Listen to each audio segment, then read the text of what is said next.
Bonsoir, il est 19h, excellent début de semaine à tous. C'est l'heure du journal. Nous vous proposons à présent les principaux titres de l'actualité de cette journée. Un nouvel éclairage en début de cette idée, l'un des axes principaux abordés par Sa Majesté le Roi Mohammed VI dans son discours avant-hier à l'occasion du 45e anniversaire de la Marche verte. Sa Majesté le Roi a notamment réaffirmé l'engagement de faire des provinces du Sud un moteur de développement régional et continental. La France, préoccupée par le blocage en cours à Guergueret, lors d'un point de presse conjoint à Rabat avec le ministre des Affaires étrangères, de la coopération africaine et des Marocains résidant à l'étranger, le ministre français de l'Europe et des Affaires étrangères, Jean-Yves Le Drian, rappelle le partenariat d'exception liant les deux pays.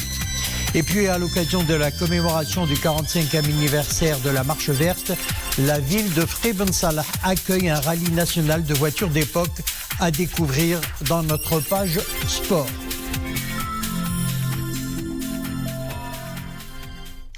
Nouvel éclairage en début de cette édition sur l'un des axes principaux abordés par Sa Majesté le Roi Mohammed VI dans son discours avant-hier à l'occasion du 45e anniversaire de la Marche verte.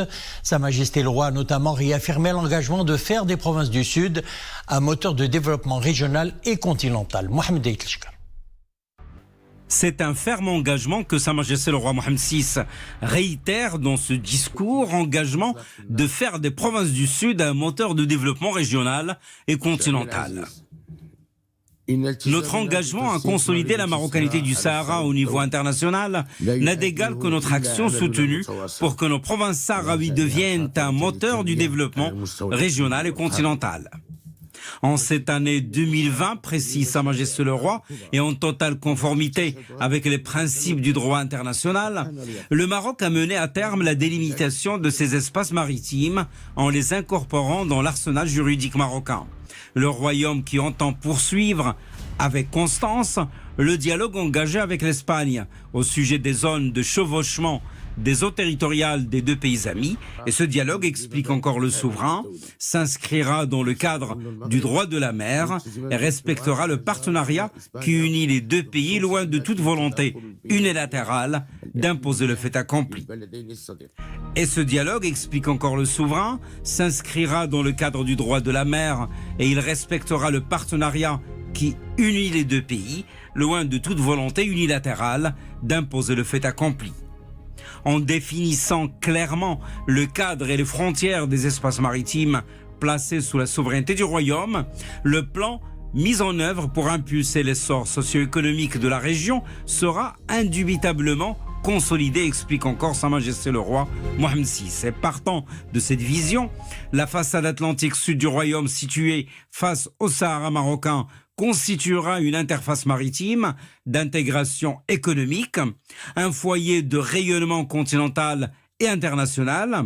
Tangemed étant reconnu comme le premier port en Afrique, le port d'Arla Atlantique contribuera à consacrer cette tendance.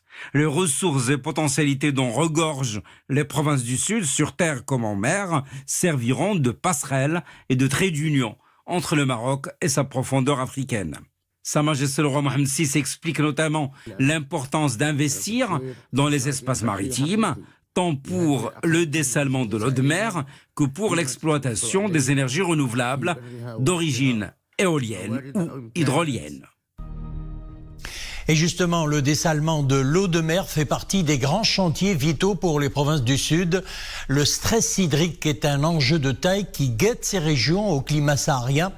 Pour pallier à cette situation, de nombreux projets vont bon train, à l'image des stations de dessalement d'eau de mer de l'Aïoun, qui en compte 2 pour satisfaire les besoins de la population locale jusqu'en 2040. Dakhla s'apprête elle aussi à se doter d'une station similaire.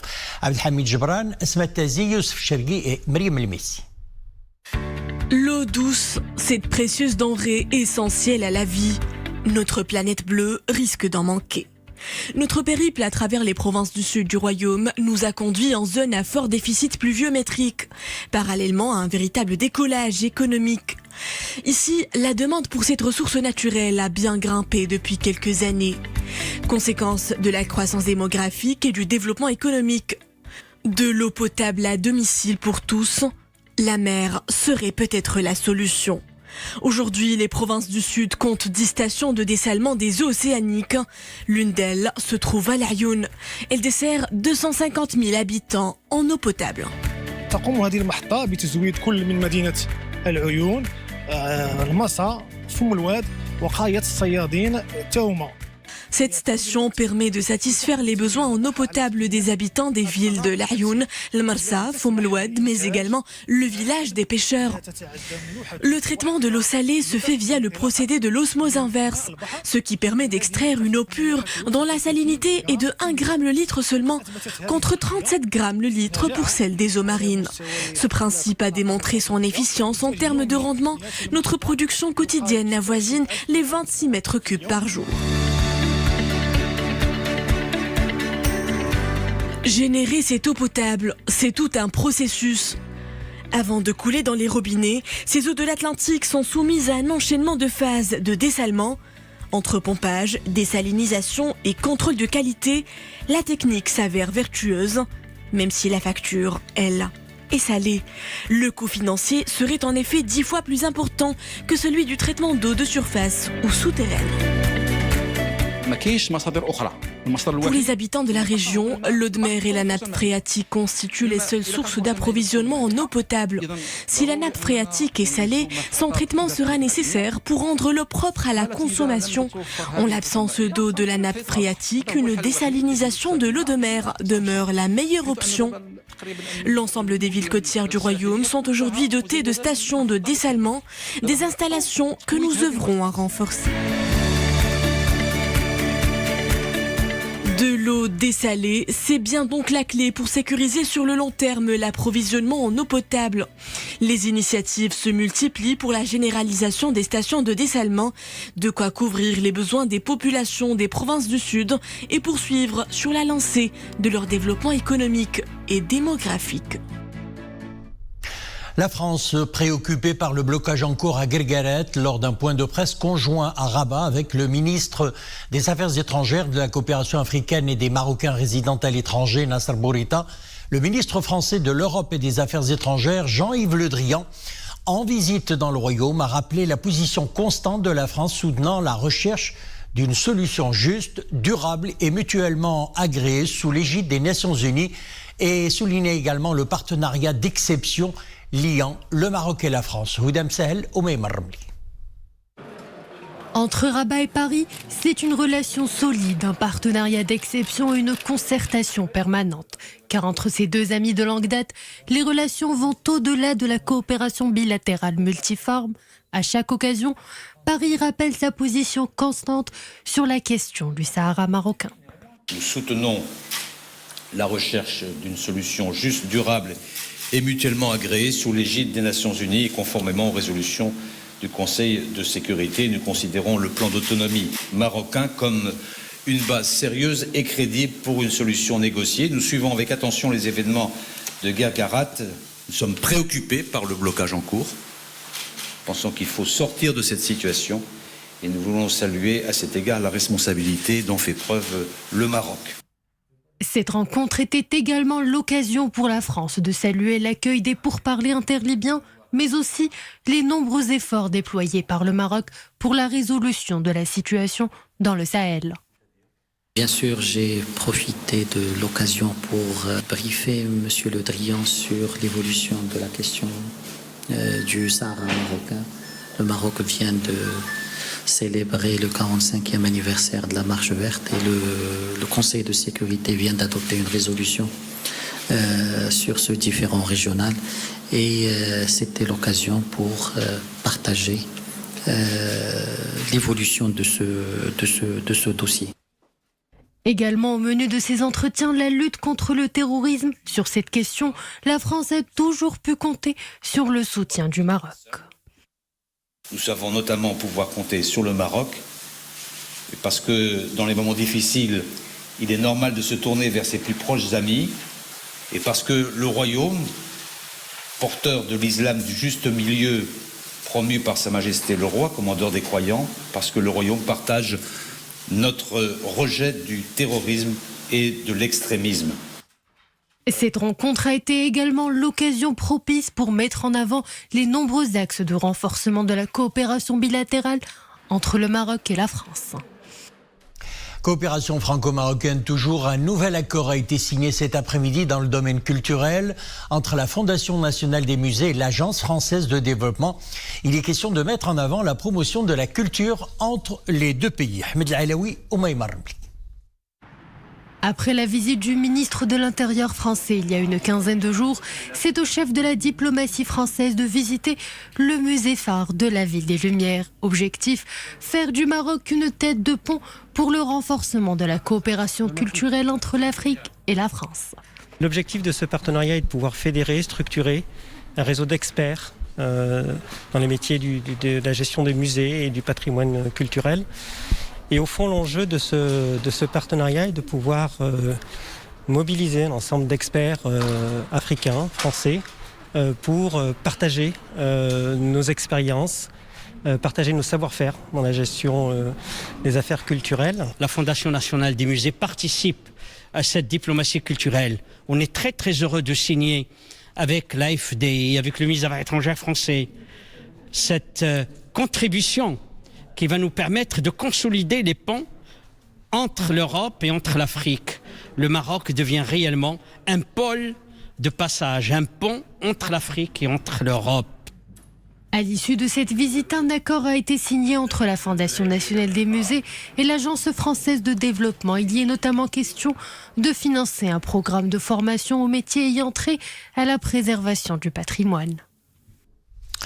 Et puis sachez qu'une délégation parlementaire française conduite par le président du groupe interparlementaire d'amitié France-Maroc au Sénat français, dont il préside la commission des affaires étrangères, de la défense et des forces armées, s'est entretenu avec le président de la Chambre des représentants, Habib Melki. Nous vous proposons d'écouter le président du groupe interparlementaire d'amitié France-Maroc au Sénat français et président, nous le rappelons, de la commission des affaires étrangères, de la défense et des forces armées à la même chambre. Il s'agit de Christian Cambon.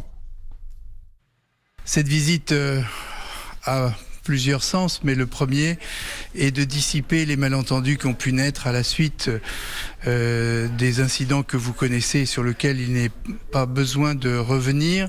Et moi, je suis venu ici pour redire à mes amis marocains, à mes amis musulmans, le grand respect qui est le nôtre de l'islam, de ses valeurs, de son prophète et de celles et ceux qui ont toujours montré ici le sens de la tolérance et qui développent des valeurs d'humanisme et d'humanité que je partage et auxquelles nous sommes évidemment sensibles. Donc nous tenions à redonner ce message, bien sûr, car cette explication était nécessaire et il convient de dépasser cet incident, et les groupes d'amitié servent évidemment à cela lorsque des difficultés naissent.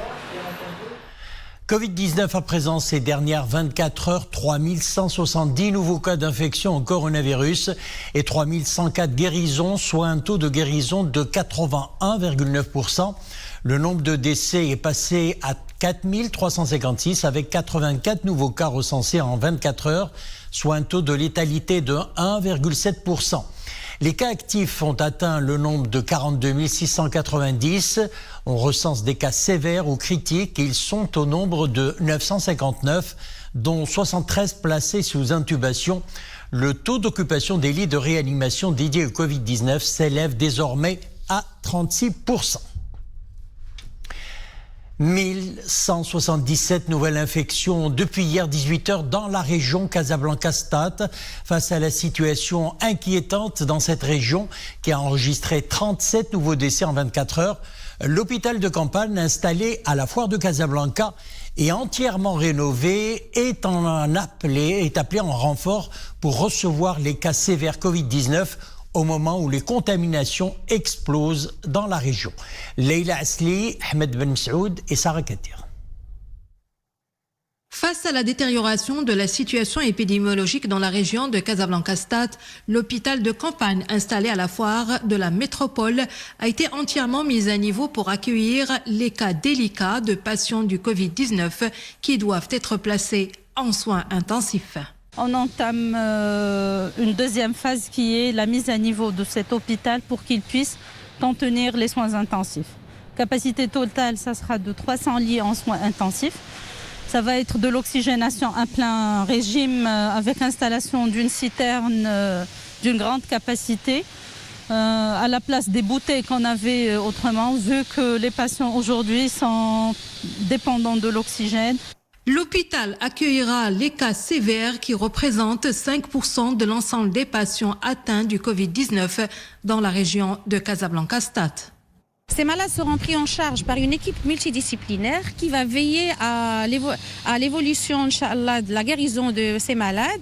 Alors, il y aura des médecins spécialistes, des infirmiers polyvalents et spécialistes aussi en anesthésie. Et il y aura bien sûr un staff administratif. C'est multidisciplinaire qui va veiller à la prise en charge de ces malades. La surveillance, elle sera de près. On utilisera de la technologie pour surveiller de près ce malade. Ces renforts sanitaires dans la région de Casablanca-Stad font face à une situation épidémiologique préoccupante, vu que la région enregistre quotidiennement le chiffre le plus élevé des contaminations au Covid-19 de tout le royaume. En phase avec la commémoration du 45e anniversaire de la Marche verte, la ville de Frebn-Salah accueille un rallye national de voitures d'époque. Les passionnés des véhicules antiques ont sillonné la région, une manière pour eux de célébrer cette épopée glorieuse de l'histoire du royaume. La manifestation a réuni les clubs et associations sous la coupole de la Fédération royale marocaine des véhicules d'époque. Tissam Oudris, Mariam Limessi. Drapeaux brandis, ils sont prêts pour la sortie. Des dizaines de férus de voitures d'époque affichent au grand jour leurs belles autos. Démarrage en douceur depuis Frebn-Salah, c'est le début d'un périple long mais ponctué d'escales. اليوم مدينة فrebn Salah ترحب بجميع محبي السيارات العتيقة. La ville de Frebn-Salah offre son bitume aux passionnés des véhicules d'époque. Aujourd'hui, ils n'ont pas manqué au rendez-vous. Au volant de leur voiture, ils sont venus célébrer l'événement historique de la Marche verte et profitent de leur périple pour transmettre des messages de sensibilisation contre le danger de la pandémie du Covid-19.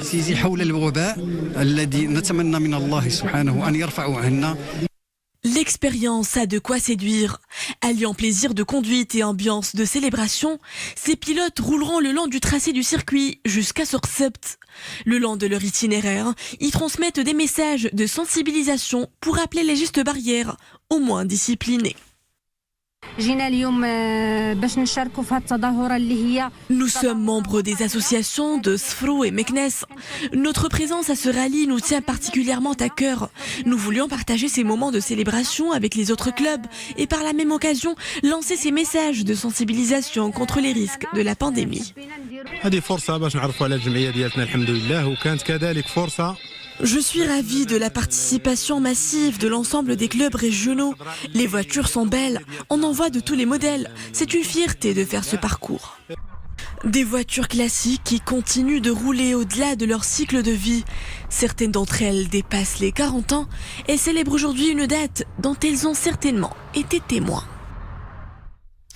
Du sport, on passe à la page culturelle. L'art saharien et sa passion de toujours, une approche quasi d'ordre anthropologique qui lui permet d'interroger le patrimoine et l'artisanat. Beaucoup de croquis en noir et blanc réalisés au plus près des artisans du sud marocain, mais aussi quelques toiles en forme d'évocation colorée des splendides paysages du Sahara. C'est à la galerie Fahd de Casablanca, Dominique Orlando.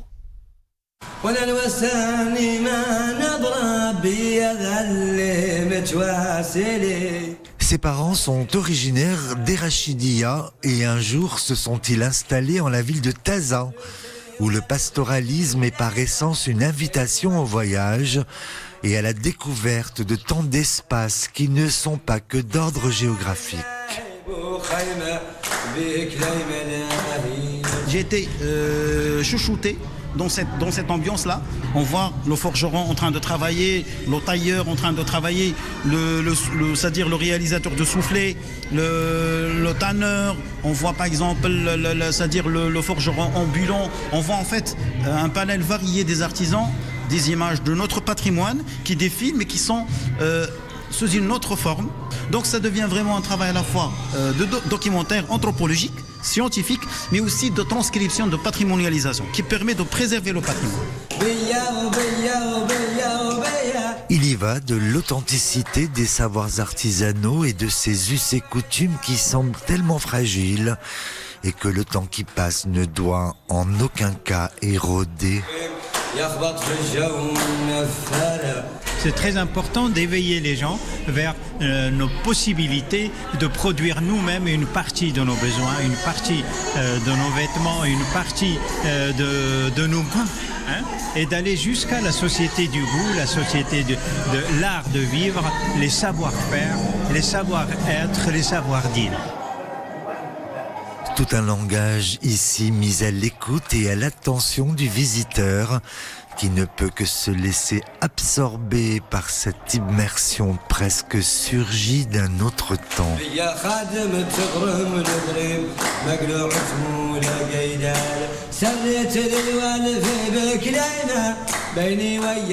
Voilà une exposition à découvrir et je rappelle, c'est à la Galerie Fed de Casablanca. C'est la fin de notre édition. Merci de l'avoir suivi.